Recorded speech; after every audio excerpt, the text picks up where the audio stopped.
Hey, it's me, MLB. Here is chapter 22 of Why You, Why Me, and it's titled Bakugou, A Date? What operation is this, Grandma? You asked her on the way home. She chuckled as she walked. You'll see, she replied in a sing-song voice. Bakugou reached out and took your hand in his, and you looked over at him in surprise. What? He asked gruffly. Oh, nothing, it's just you're holding my hand voluntarily, you said with a little cheeky smile. 'Cause I want to, he muttered as he shoved his other hand in his pocket. You squeezed his hand gently and gave him a big grin. Don't let go, I like it, you whispered across to him.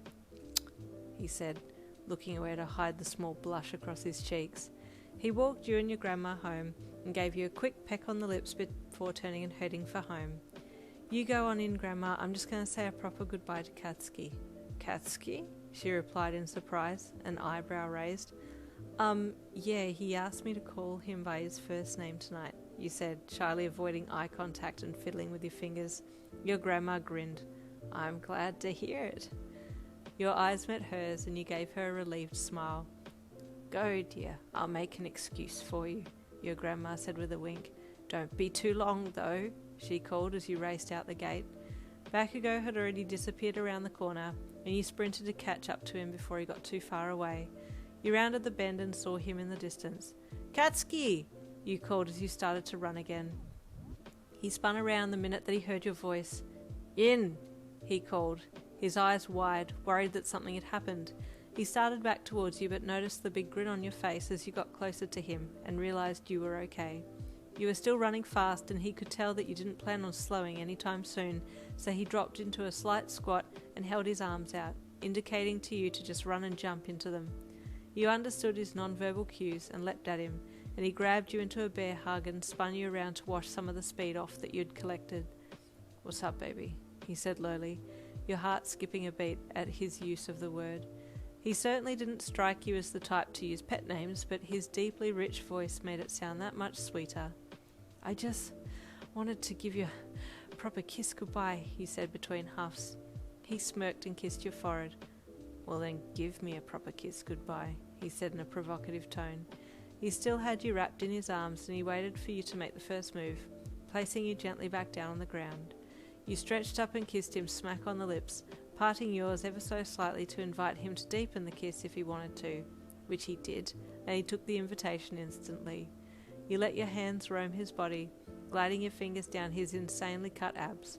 You could feel them easily through his shirt, and you felt him smirk into the kiss, letting out a little chuckle of acknowledgement.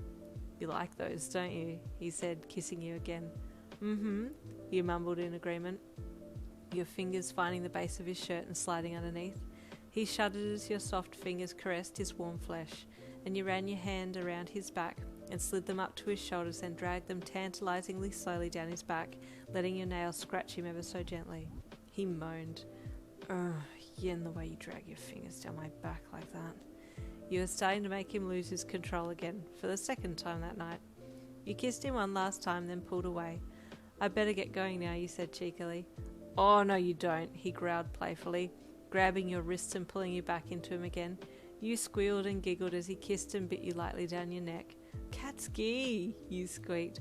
I really do need to go, but I'll see you soon, okay? He growled against your skin, as if he were a beast denied his prey. Okay, fine, he said reluctantly. Let's go on a date soon. What? You said, shocked. A date? Did I stutter? He grunted, averting his eyes and scratching his cheek. You smiled and kissed him on the cheek. Okay, you said cheerily. Text me, you added as you backed away, blowing him a kiss. He grunted again, his crimson eyes watching you go. He watched you as you backed away all the way to the corner. She'll be the death of me, he shook his head. She's going to kill me when she takes that hoodie off and sees the hickey I left on her collarbone. He smirked to himself. I just want to make her mine. I need her to know that she's mine, and I love her. You skipped back home on a high and let yourself inside. No one questioned your whereabouts, and you made your way to your room to prepare for a shower. As you took the hoodie off, you saw a purple bruise starting to show on your skin just above your collarbone. You looked at it, confused, and touched it lightly with your fingers. What on earth happened here, you thought, thumbing it gently. It didn't hurt. Where did it come from? Suddenly you remembered that Bakugou had been paying a lot of attention to this area earlier in the night, and you blushed as sudden realization set in. Is this a hickey? You grabbed for your phone and texted Bakugou. Katsuki, my neck! You tapped out in capitals and sent it to him.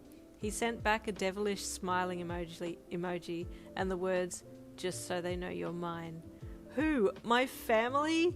You thought as you sent a line of crying face emojis back. And there ends chapter 22. Stay tuned for chapter 23.